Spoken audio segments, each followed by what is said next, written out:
हर बात का जवाब पता होता था उसे, मगर अब वो कैद हर एक सवाल में है। किसी ने पूछा वो किस हाल में है, धीमे से आवाज़ आई वो ससुराल में है। दुल्हन का दुख जब ससुराल समझेगा, तभी आने वाली पीढ़ी खूब तरक्की करेगा। मायके में बेटी को संस्कार इस तरह से मिले, ससुराल में आकर होठों की मुस्कान ना सिले। नमस्कार मेरे प्रिय दोस्तों, स्वागत है आपका स्वाति ज्ञान गंगा में। आज की हमारी कहानी है मायका ससुराल एक समान। शादी होने के बाद लड़कियों का मायके वालों की मदद करना ससुराल वालों को पसंद नहीं आता। शादी होने के बाद लड़की को ससुराल और मायका दोनों परिवार की और जिम्मेदारियों का विचार करना पड़ता है। महिमा का रिश्ता तय हुआ और घर की बड़ी बेटी होने के कारण वो अच्छी पढ़ाई करके नौकरी कर रही थी। घर में वही सबसे बड़ी होने के कारण मायके की जिम्मेदारी भी उसकी थी। भाई था उसका, लेकिन काफ़ी छोटा था भी। उसके माँ बाप के लिए इतने बच्चों की पढ़ाई और घर चलाना मतलब आसान नहीं था। उसके पिताजी प्राइवेट जॉब करते थे और माँ भी घरों में काम करके जितना हो सके उतने काम करके अपने घर की मदद करती थी। महिमा की शादी तय करने का वक्त आया, तभी उसके 2 बहनें और भाई पढ़ाई कर रहे थे। उसकी शादी राजेश के साथ तय हुई। तभी उसने स्पष्ट बताया था कि शादी होने के बाद भी मुझे मायके की थोड़ी आर्थिक मदद करनी पड़ेगी। छोटे भाइयों की पढ़ाई होनी अभी बाकी है और पिताजी बहुत बीमार रहते हैं। उनका भी हॉस्पिटल और दवाइयों का खर्चा करना इतना आसान बात नहीं थी। महिमा थी तब तक माँ पिताजी को टेंशन नहीं था। वह मन से करती थी सब कुछ, उसे पता था हालातों के बारे में। उसके भाई बहन उनके पैरों पर खड़े हों और उनकी पढ़ाई भी हो जाए तो सारी समस्याएं दूर हो जाएं। पर तब तक मुझे भी मदद करनी चाहिए, इसलिए वह जिम्मेदारी निभा रही थी। महिमा ने शादी के पहले ही राजेश और उसके परिवार के लोगों से यह बात क्लियर कर ली थी। तभी ससुराल वालों ने बोला कि हमें कोई ऐतराज़ नहीं है, तुम नौकरी करती हो और उसे तुम अपने मायके वालों की मदद कर सकती हो। राजेश ने तो बोला कि महिमा मैं भी तुम्हारे साथ हूँ, तुम नौकरी करके मायके वालों की मदद कर सकती हो। मेरी तरफ से भी कोई ऐतराज़ नहीं है। कभी लगे तो मैं भी तुम्हारे भाइयों को और मायके वालों की मदद करूँगा, यह मेरा भी तो कर्तव्य है। हमारे दोनों फैमिली शादी के बाद मेरे लिए समान होंगी। ऐसे में दोनों परिवार की जिम्मेदारी निभाना मेरी भी होगी। तुम टेंशन मत लो। राजेश के ये बोल महिमा को बहुत अच्छे लगे। मेरे होने वाले पति की सोच कितनी अच्छी है, कितना सोचते हैं मेरे मायके के बारे में। वह भावुक हो गई उनके विचार सुनकर। थोड़े दिन बाद उनकी सगाई हो गई। महिमा के मायके वालों ने महिमा की शादी सभी की उपस्थिति में की। हमारी बेटी को इतना अच्छा जीवन साथी मिला है, यह देखकर महिमा के पिताजी खुश हो गए। महिमा ने शादी के पहले ही घर वालों को राजेश के विचार बता दिए थे। उस वजह से घर वालों को लगता था कि महिमा राजेश के साथ सुखी संसार में रह सकती है। उसके ससुराल वाले भी अच्छे हैं। शादी होने के बाद महिमा घर और नौकरी की जिम्मेदारी अच्छे से निभा रही थी। इतना ही नहीं, राजेश के आने जाने वाले मेहमानों का भी आदर सम्मान अच्छे से करती थी। हर एक जिम्मेदारी वो अच्छे से निभा रही थी। ससुराल और मायका दोनों फैमिली को वह समान ही मानती थी। ससुराल के लोगों को तो उसने अपना बना लिया था। सब अच्छा चल रहा था, पर नया नया ही सब अच्छा था। बाद में उनका असली रूप राजेश और उसके घर वालों का स्वभाव महिमा के सामने आया। वह कहावत है ना, हाथी के दांत खाने के अलग और दिखाने के अलग होते हैं। ऐसे लोग थे वह। महिमा ससुराल वालों को भी पैसे देती थी और बचत भी करती थी, खर्च भी करती थी।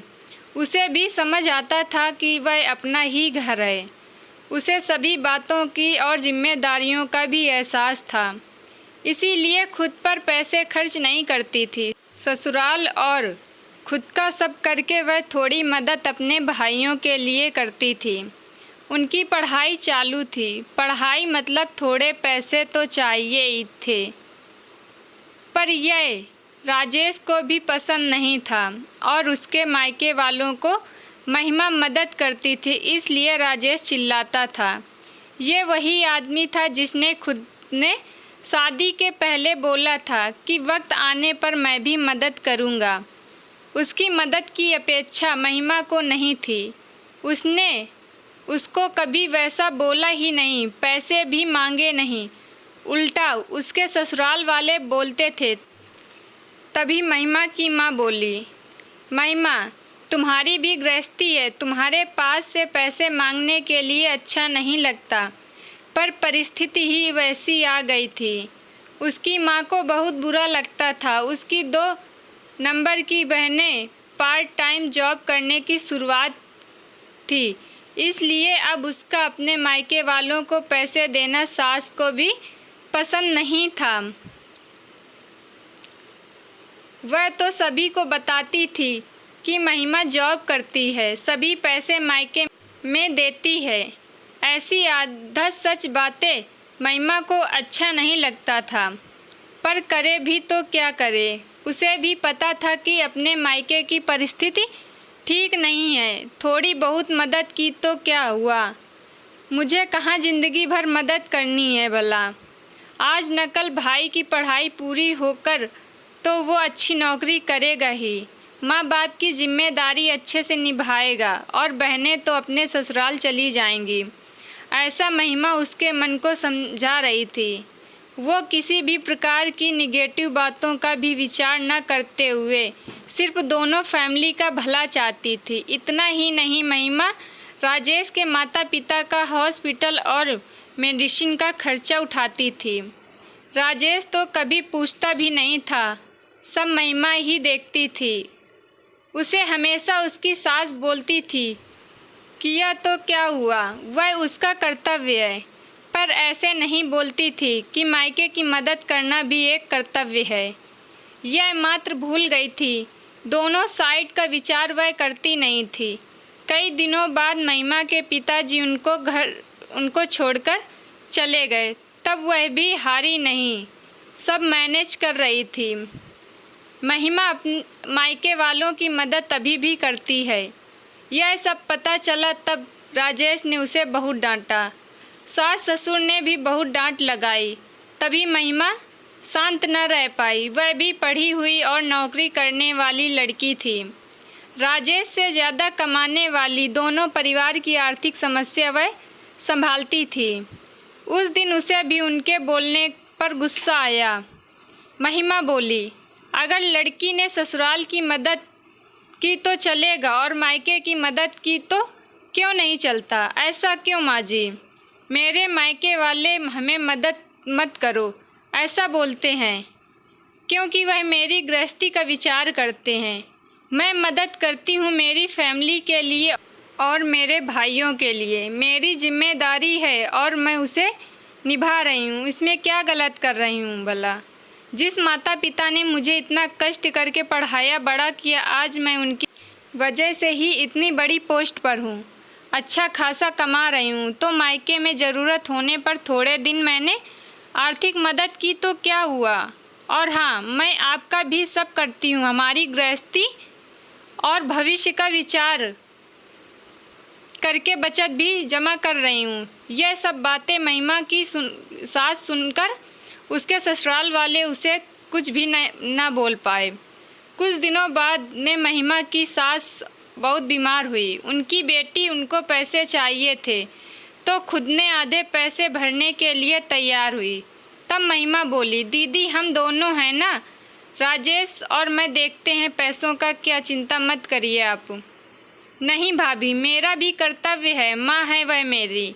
माँ बाप के लिए लड़का और लड़की दोनों ही समान होते हैं, दोनों को साथ में बड़ा करते हैं। पढ़ाई नौकरी उनकी ही वजह से पूरी होती है, तो ऐसे वक्त में मायके में लड़की ने मदद की तो क्या होगा। मैं भी जॉब करती हूँ, मेरी भी सेविंग है। अर्थात महिमा भी ऐसे विचारों की थी। अपनी बहन की बातें सुनकर राजेश और उसके माँ बाप का सिर शर्म से झुक गया। वह बोली, शादी होने के बाद भी मायका लड़की के लिए पराया नहीं होता। लड़की ने कभी तो मायके की भी जिम्मेदारी ली या अपने माता पिता के लिए कुछ किया तो कुछ बिगड़ नहीं जाता। यही बात महिमा कितने दिनों से बोल रही थी, तभी उसके सास को ये बात अच्छी नहीं लगती थी। यही बात बेटी ने बोली और उसने की हुई मदद, यह सब देखकर हमने महिमा के साथ अच्छा बर्ताव नहीं किया। उससे उसकी सास को पछतावा होने लगा। राजेश को भी बहुत बुरा लगा। दोनों ने महिमा से माफ़ी मांगी, क्योंकि उनको भी समझ में आया कि शादी होने के बाद भी लड़की की मायके की जिम्मेदारी और कर्तव्य भुलाए नहीं जाते। वह खुद के पैर पर खड़ी होगी, नौकरी कर रही होगी और मायके की परिस्थिति अच्छी नहीं होगी। मायके में भी कभी भी मदद की ज़रूरत होगी तो वह मदद देनी चाहिए। ऐसे वक्त लड़की ने मदद करना यह उसका कर्तव्य होता है। उसके लिए दोनों परिवार समान होते हैं। इन सब में सिर्फ उसको ससुराल वालों ने समझ के उसका साथ देना चाहिए, यही उनकी अपेक्षा रहती है। शादी हो गई इसलिए मायका उसके लिए महत्व का नहीं, ऐसा भी नहीं है ना। लड़की की ससुराल के प्रति जिम्मेदारी होती है, वैसे ही मायके की जिम्मेदारी भी होती है। दोस्तों, मायका और ससुराल दोनों एक समान होते हैं। यह संदेश देने वाली हृदय स्पर्शी कहानी आपको कैसी लगी, प्लीज़ कमेंट में बताइए। अगर आपको हमारी आज की कहानी पसंद आई हो तो प्लीज़ लाइक करिए और चैनल को सब्सक्राइब करिए। मिलते हैं अगली वीडियो में। बाय बाय दोस्तों।